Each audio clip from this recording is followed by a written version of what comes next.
Notre lecture de ce matin se situe dans le livre d'Ésaïe, au chapitre 20, l'année où le généralissime envoyé par Sargon, roi d'Assyrie, vient attaquer Ashdod et s'en empara.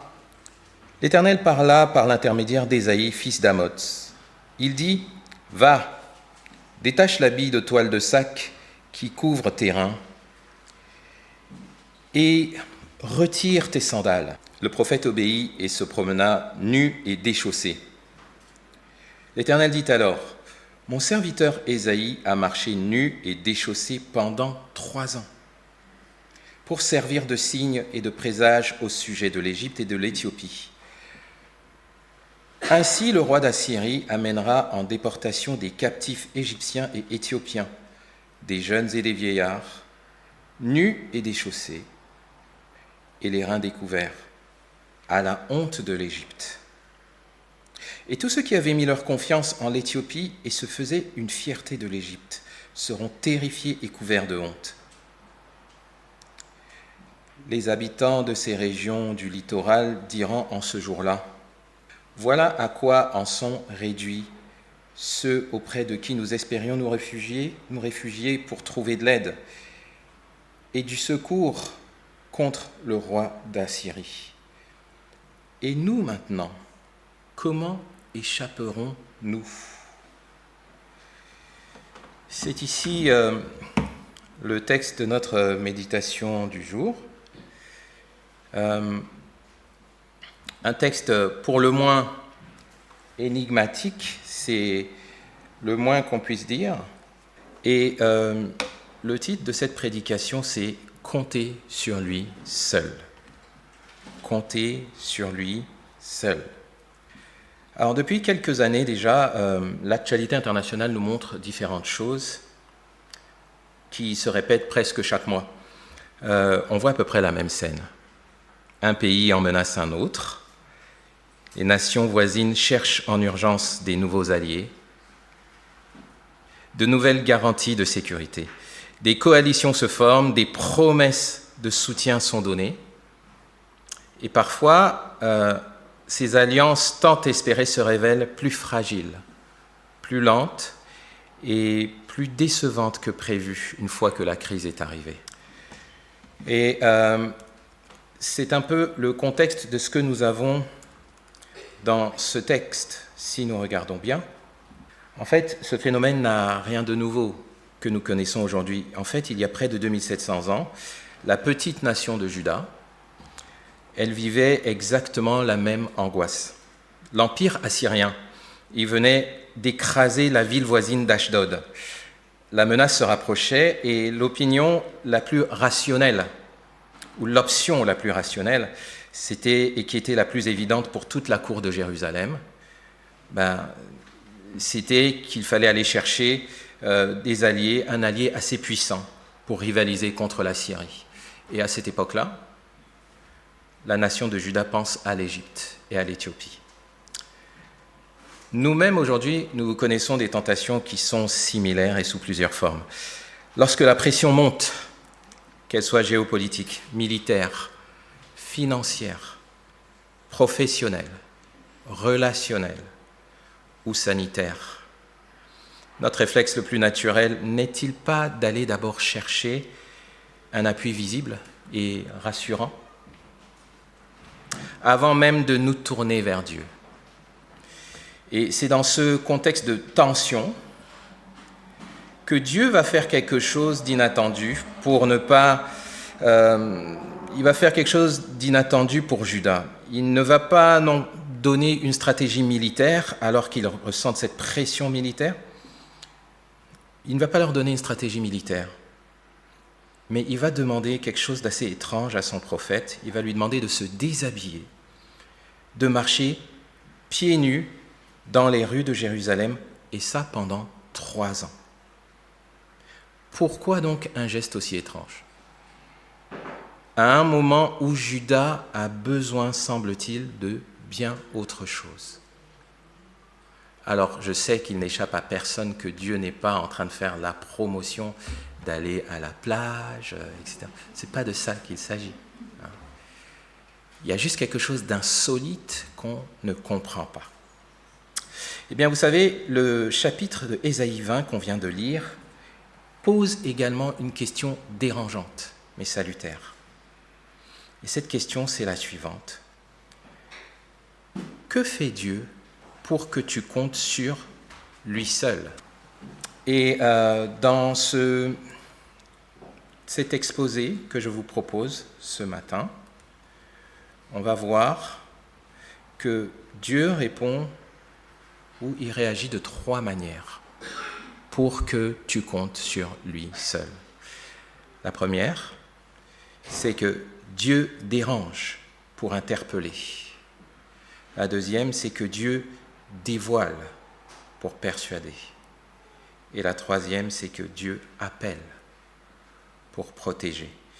Je voudrais vous proposer qu'on relise à compter du premier verset, notre passage, du verset 1 au verset 2. Dieu dérange pour interpeller.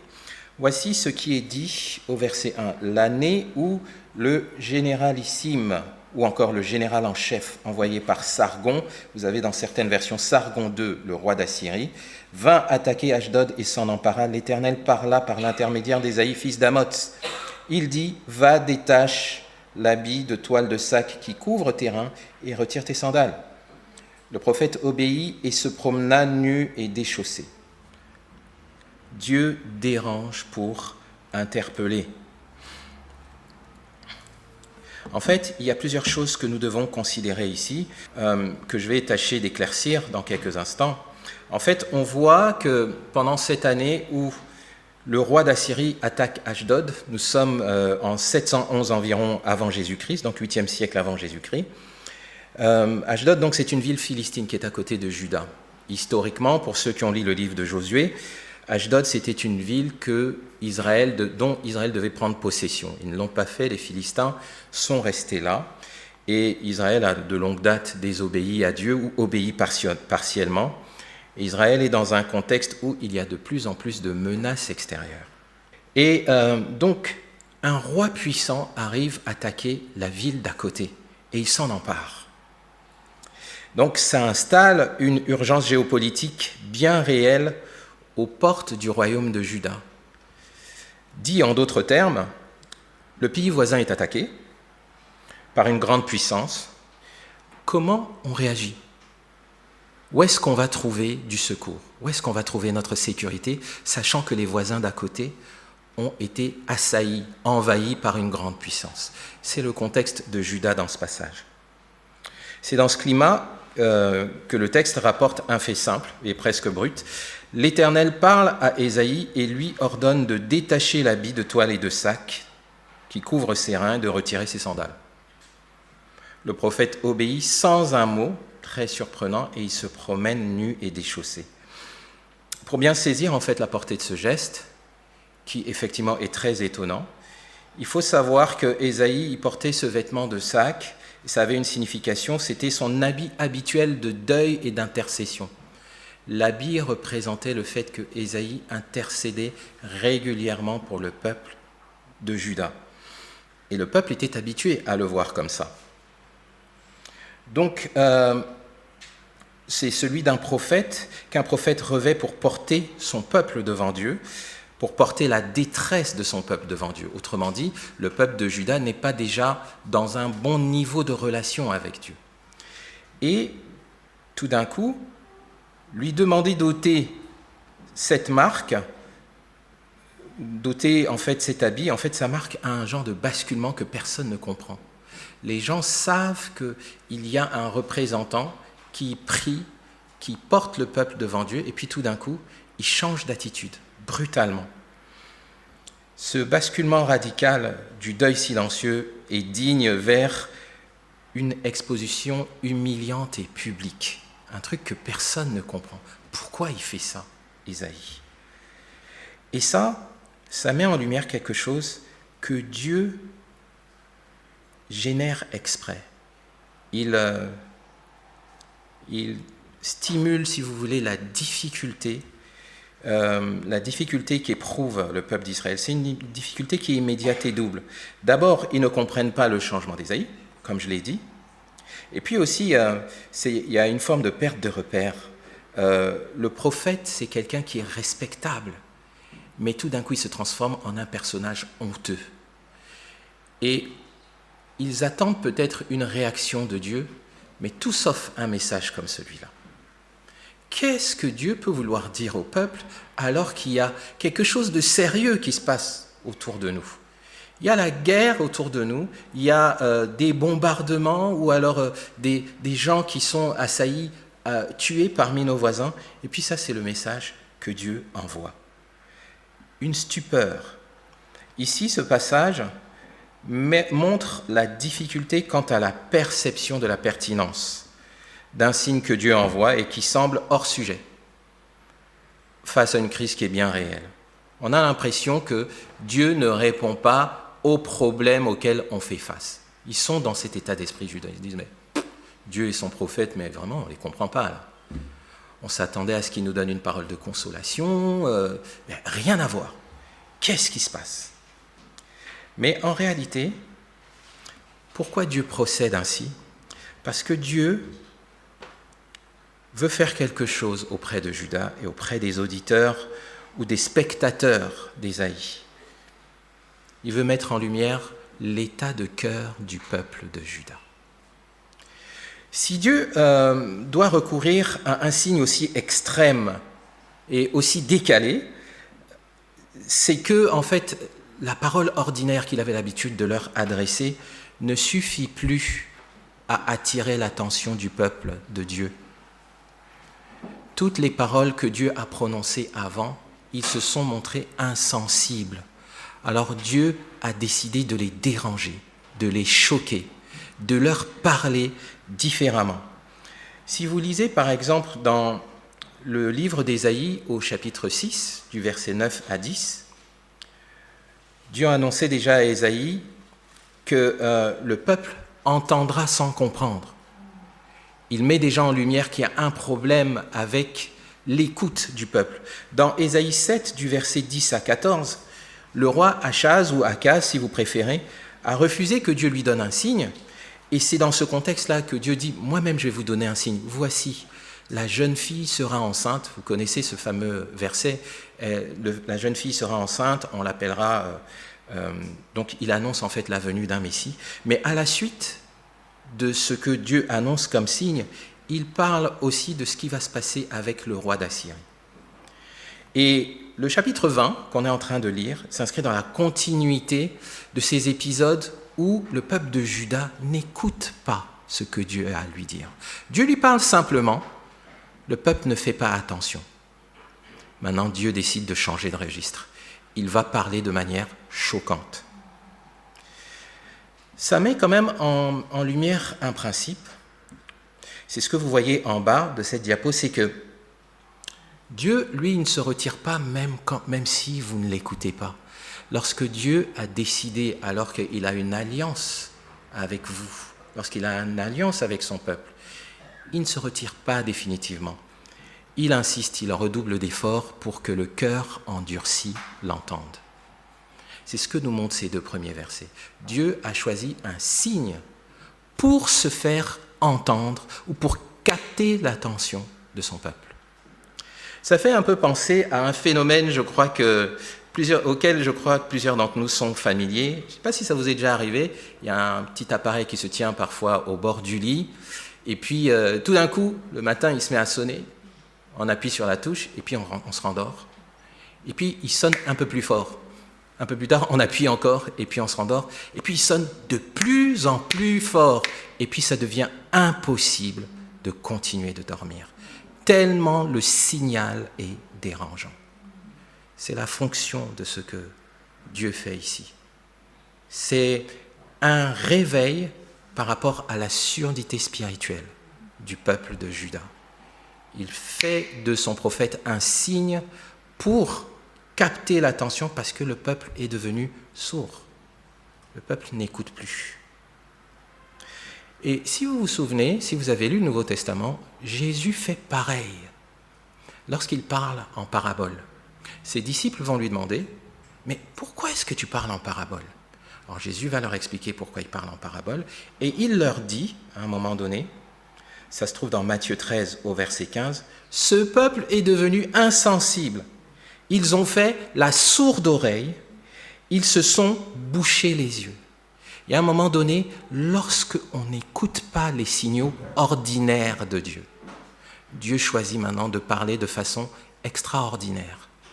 Mais il le fait de façon extraordinaire pour stimuler l'attention, mais aussi parce qu'il veut que celui qui dorénavant doit écouter, il faut qu'il fasse des efforts. Et ça parlait à Judas, du moins ça interpellait Judas, mais c'est aussi fait pour interpeller l'auditoire que nous sommes. Dieu aussi nous envoie des avertissements ordinaires sur nos situations de vie. Et puis à un moment donné, dans nos vies, il peut se passer des choses qu'on ne comprend pas. On se demande pourquoi, alors que je suis dans la détresse, j'ai l'impression que Dieu se désintéresse de mon cas, ou alors il m'envoie des signaux que je ne comprends pas. Et c'est là que nous devons, par rapport à ces deux versets, trouver quelques applications intéressantes que je vous propose pour ce matin. Alors pour ceux qui ont des stylos, je vous invite à les noter. J'ai décidé de les formuler comme une forme de plan d'action. J'aimerais inviter chacun à réfléchir. Quels sont les avertissements que tu reçois ? Qu'ils viennent de la parole de Dieu, qu'ils viennent d'une remarque d'un proche, parfois Dieu nous parle par ceux qui nous entourent, ou alors qu'ils viennent d'une prédication. Tu viens dimanche après dimanche ou tu écoutes sur Internet, il y a des choses qui t'interpellent, tu le sais bien, mais tu zappes. Je voudrais t'inviter à noter une de ces choses. Si tu as un stylo, si tu as un bloc-notes, si tu ne le fais pas maintenant, fais-le cette semaine. Note et réfléchis à pourquoi est-ce que tu zappes. Et ensuite, prends la décision d'en faire quelque chose. Que ça ne reste pas un signal ordinaire qui va se transformer en quelque chose d'extraordinaire. La deuxième application que je propose, c'est la suivante. Si dans ta vie actuellement, il y a quelque chose, une situation qui te dérange, tu ne comprends pas, pourquoi est-ce que Dieu agit comme ça envers moi ? Je ne comprends pas. J'ai l'impression d'être ignoré de Dieu. Ça ne correspond pas à ce que j'attends de Dieu. Je te propose de proclamer à haute voix cette question. Est-ce que Dieu n'est pas en train de me montrer sa miséricorde plutôt que de me punir ? Est-ce que le fait que ça ne marche pas comme je veux, ce n'est pas quelque chose que Dieu est en train de faire pour attirer mon attention ? Proclame-le à ton âme. Est-ce que ce que je ne comprends pas, ce n'est pas Dieu qui est en train d'attirer mon attention ? Par miséricorde. La troisième application que je propose, c'est que chaque matin, chacun d'entre nous prie pour qu'il n'ait pas ou qu'il n'ait plus besoin de faire sonner le réveil spirituel trop fort. Que chacun d'entre nous devienne quelqu'un qui sait écouter rapidement et se mettre en action rapidement. Vous avez vu l'exemple du prophète Ésaïe ? Dieu a dit, et il a fait. C'est quand même fort. Il lui a dit, tu te déshabilles et tu te balades partout. Pas d'objection. Il n'a pas eu besoin de répéter. Même Moïse, Dieu avait dû répéter. Mais Ésaïe... Donc, prions chaque matin pour que nous soyons prompts à écouter et à obéir. Ça, c'est la première des choses que Dieu fait. Dieu te dérange pour stimuler ton attention. La deuxième chose que Dieu fait, quand il veut que tu comptes sur lui seul, Dieu dévoile pour persuader. Dieu dévoile pour persuader. Je voudrais continuer cet exposé en allant vers donc un peu plus de détails. On peut voir que le texte maintenant montre que Dieu lui-même va donner l'explication à cette bizarrerie qu'a fait le prophète Ésaïe.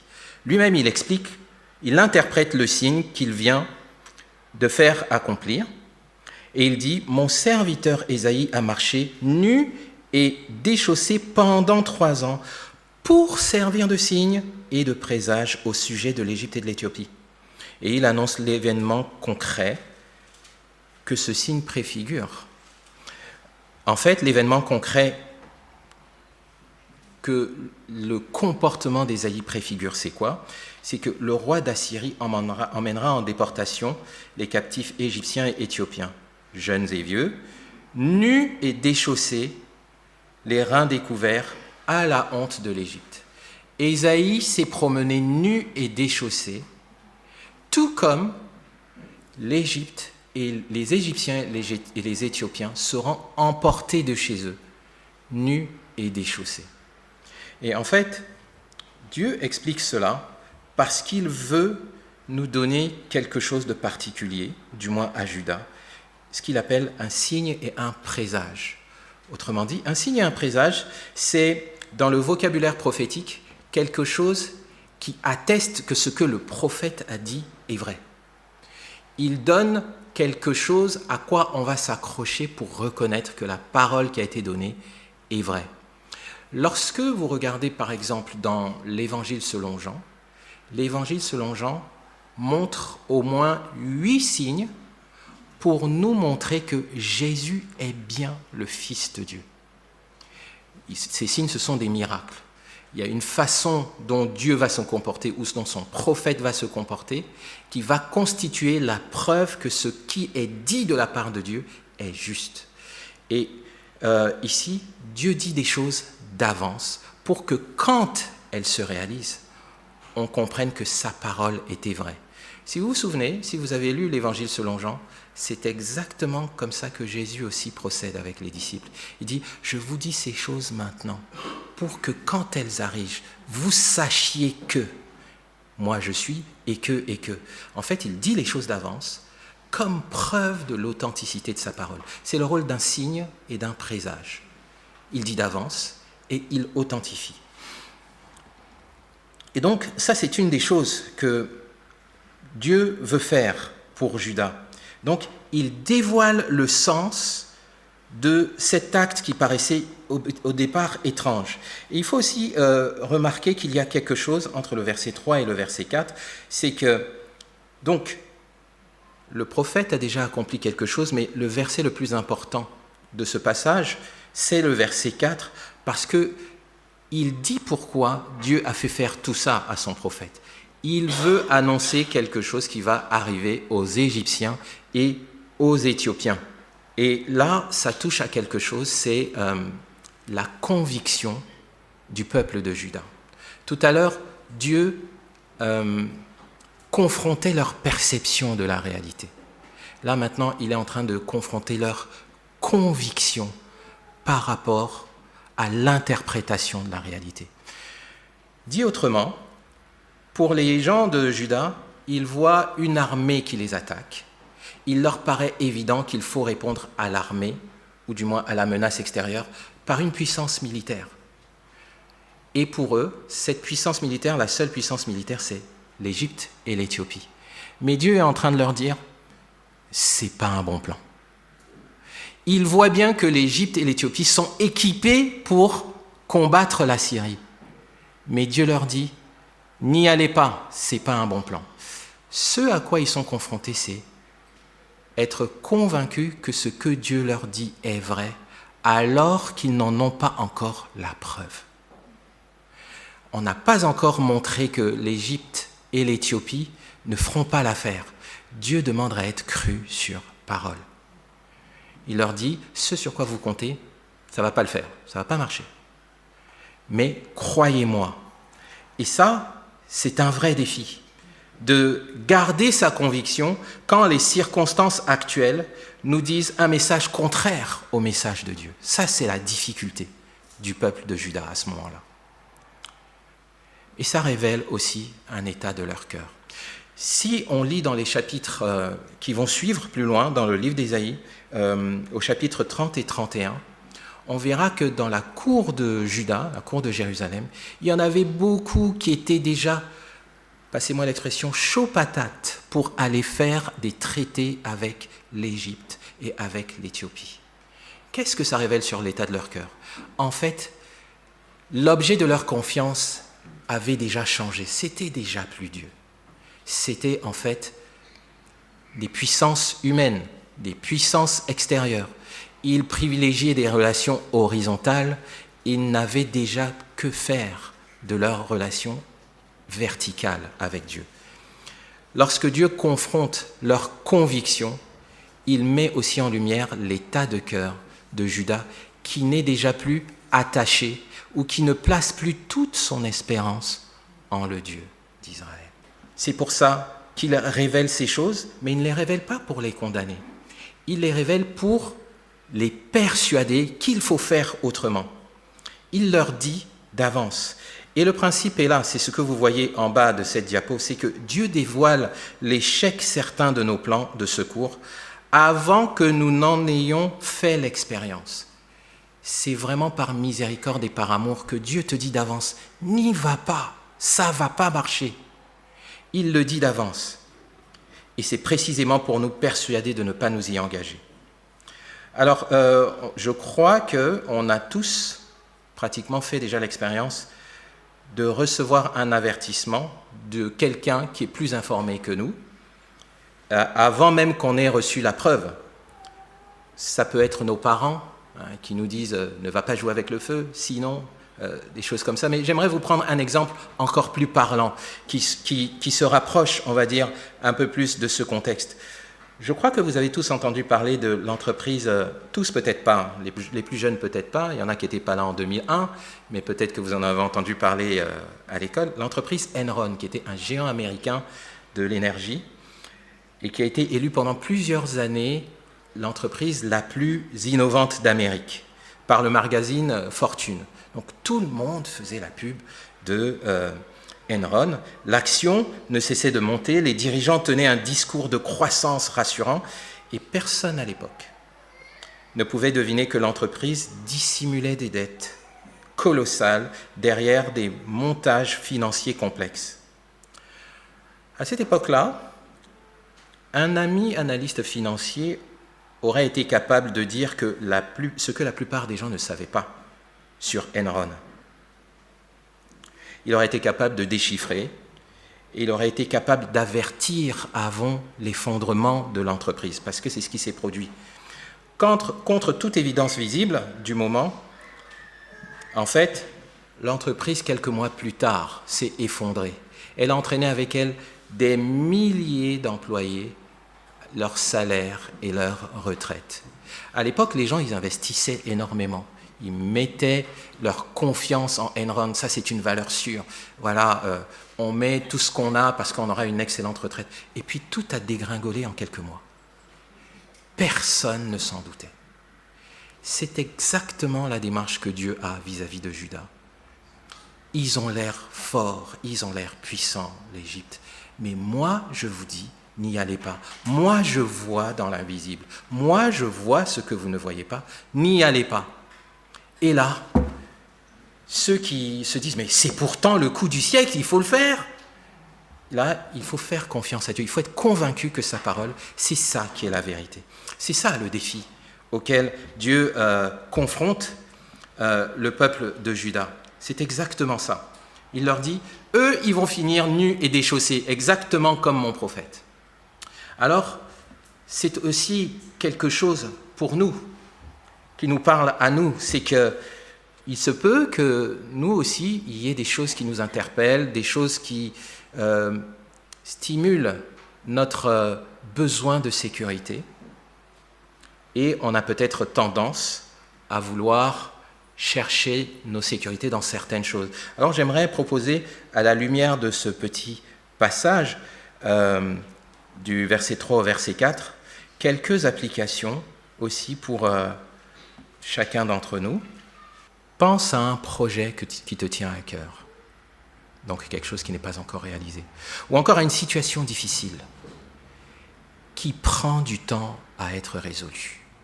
Ça peut être un voyage, ça peut être une recherche d'emploi, de logement, peut-être le vœu de se marier, ou quelque chose d'autre.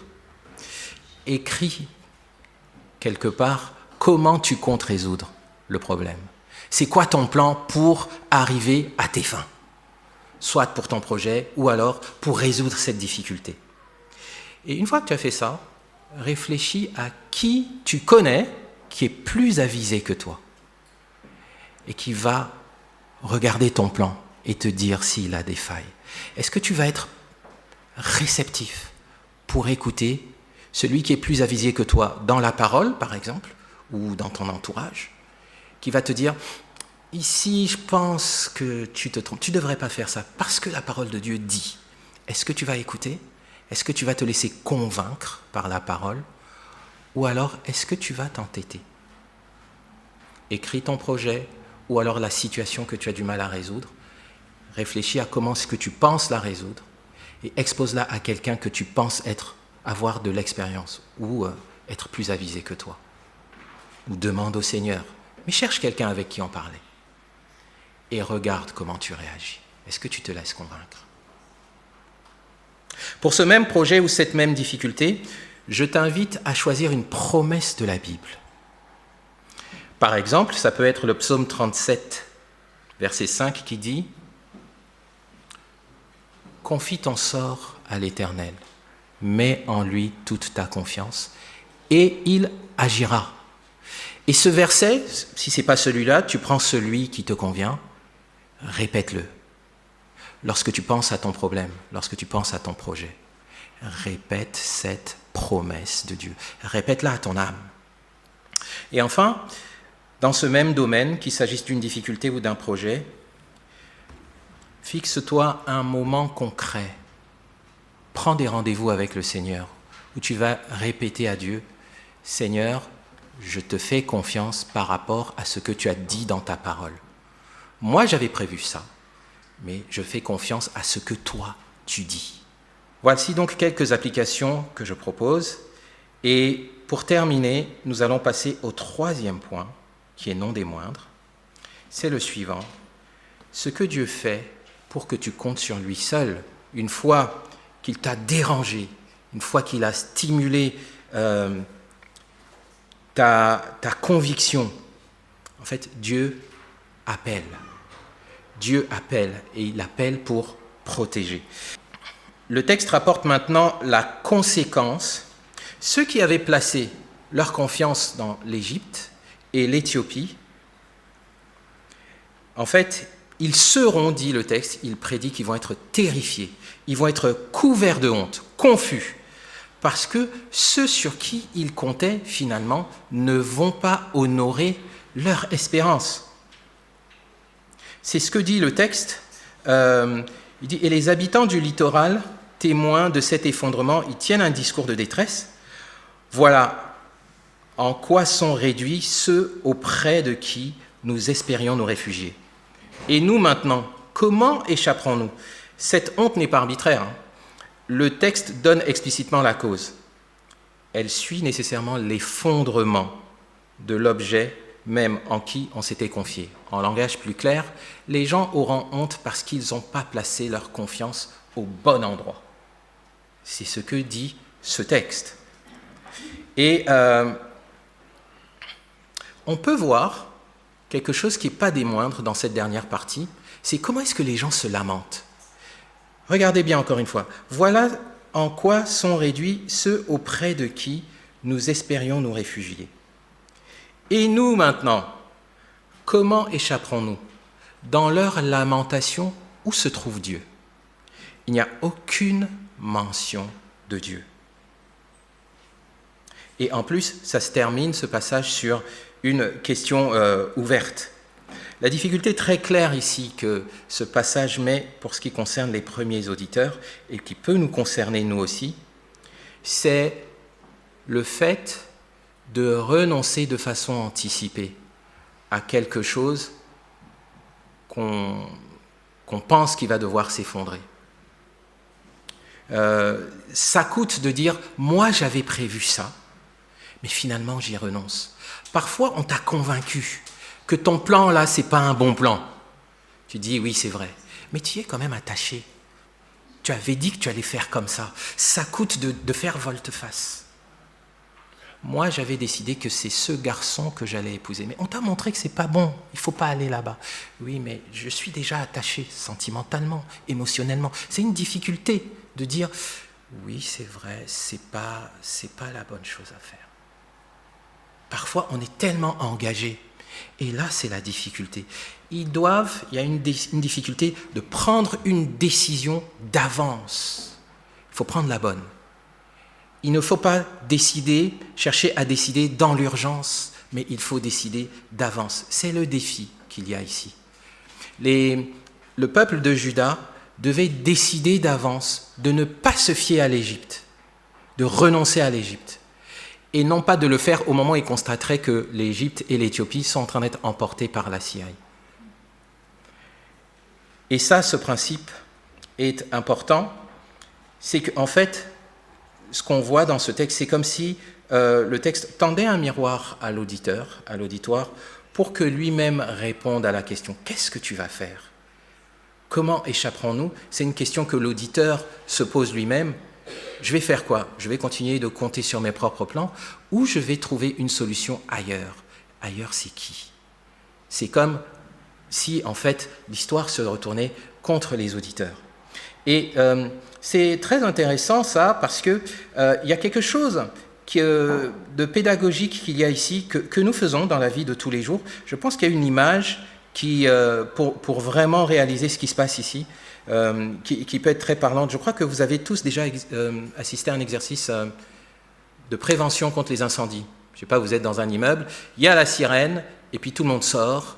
Dans les écoles, on sort en rang serré, par exemple, ou alors pour ceux qui sont dans les entreprises, on sait à quel endroit on va se retrouver en cas d'incendie. Cette façon de faire-là, c'est décider d'avance comment on va se comporter quand va arriver la catastrophe. C'est prendre la décision de décider d'avance, au lieu de décider le jour même où ça se produit.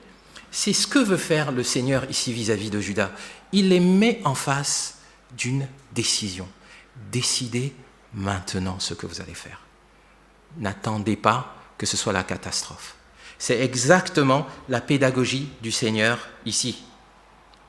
Et là, ça nous parle aussi à nous, et j'aimerais introduire même pour illustrer ça, que le Seigneur Jésus a fait la même chose. Vous avez lu peut-être le Sermon sur la montagne. Le Seigneur Jésus, lorsqu'il termine le Sermon sur la montagne, il parle d'une histoire que nous connaissons bien. Il parle de bâtir sa maison sur le roc ou sur le sable. Et en fait, il parle de prendre des décisions d'avance. Ce que tu vas décider là d'avance va déterminer comment ça va se passer quand la tempête va arriver. C'est exactement les mêmes principes que le Seigneur Jésus utilise. Il y a un très fort écho entre ce que le Seigneur Jésus enseigne et ce qu'a enseigné le prophète Ésaïe. Et donc, qu'est-ce qu'on pourrait en tirer comme application avant de conclure rapidement ? Pas forcément maintenant, mais quelque part, prenons la décision ferme de réfléchir à, pour notre vie, quelles sont nos valeurs refuges ? En quoi est-ce que nous croyons vraiment ? Qu'est-ce qui constitue pour nous de réelle sécurité ? Et il faut se poser la question, si jamais ça s'effondrait, qu'est-ce que moi je deviens ? Ça peut être ton travail, ça peut être ta maison, ça peut être ton couple, ça peut être ta voiture, tes économies, ta réputation. Qu'est-ce qui fait que dans la vie tu te sens en paix ? C'est quoi la source de ta paix ? Et si on te l'enlève, qu'est-ce qui se passe ? C'est une vraie réflexion à mener. Où sont mes sécurités ? Et pour ces mêmes sécurités, choisissez-en une. Si vous réalisez que cette sécurité, ce n'est pas Dieu, prenez la ferme décision de l'apporter devant le Seigneur. Seigneur, je réalise que ça, j'ai mis ça avant toi. Je voudrais que tu changes ça dans mon cœur. Et si jamais c'est toujours pas Dieu, demandez à Dieu qu'est-ce qu'il faut que vous changiez dans votre cœur.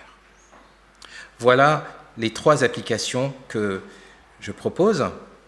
Maintenant, Très rapidement, je vais conclure, et je remercie Philippe pour sa grande patience envers moi. Revenons au cas des personnes qui sont au bord du littoral, à qui finalement la décision a été proposée de... Il fallait choisir, soit de choisir la nudité soi-même, c'est-à-dire renoncer à ce qu'on avait soi-même planifié sans Dieu, ou remettre ça en cause, c'est ce qu'on appelle ici la nudité choisie, ou alors subir les conséquences de ne pas être aligné avec Dieu. Il y a quelque chose de très intéressant avec quoi se termine ce passage, c'est comment échapperons-nous? Cette question-là, comment échapperons-nous? C'est finalement le sens même de ce texte. Comment échapperons-nous? C'est lorsqu'arrive la détresse, où est ma sécurité? En qui j'ai confiance? Dieu veut que tu apprennes dans ce troisième point à décider d'avance, à faire les bons choix d'avance. Mais la question se posait aux Égyptiens, plutôt au peuple de Juda, comme elle se pose à nous. Comment échapperons-nous? Cette même expression-là a été réemployée dans le livre des Hébreux. Comment échapperons-nous si nous négligeons un si grand salut? Ici, dans le livre des Hébreux, le si grand salut est déjà identifié. On sait c'est quoi la solution, c'est Jésus. Grosso modo, le parallèle avec l'histoire de Jésus, c'est quoi? C'est que Jésus a fait pour l'humanité quelque chose qui est semblable à ce que Ésaïe a fait. Jésus lui-même est venu être un signe pour l'humanité. Il est venu revêtir la honte que devaient porter les hommes, pour que les hommes n'aient plus jamais à porter cette honte. Il s'est constitué, Dieu lui-même s'est constitué signe, alors que dans le passage qu'on a lu, c'était le prophète. Avec Jésus, c'est Dieu lui-même qui se fait signe pour l'humanité. Mais faut-il encore que les gens reçoivent le signe de Dieu? Le livre des Hébreux dit que dans les derniers temps, Dieu a parlé une dernière fois par son Fils. Le Fils est le dernier signe au sens prophétique, du moins dans la même lignée que ce qu'a fait Ésaïe. Et la question qui se pose à nous, c'est celle-là: qu'est-ce qu'on va faire de ce signe que Dieu nous a envoyé? Est-ce que nous allons nous laisser interpeller par le sacrifice à la croix de Jésus? Parce que si nous ne nous laissons pas interpeller, la catastrophe, la détresse, c'est quoi? C'est qu'il y a un plus grand destructeur qui nous attend, la mort éternelle. Est-ce qu'on se laisse interpeller? Est-ce qu'on se laisse convaincre ou persuader par le sacrifice de Jésus? Est-ce qu'on fait déjà le choix aujourd'hui de recevoir Jésus-Christ comme Seigneur et Sauveur d'avance pour éviter la condamnation éternelle? C'est la grande exhortation de ce passage.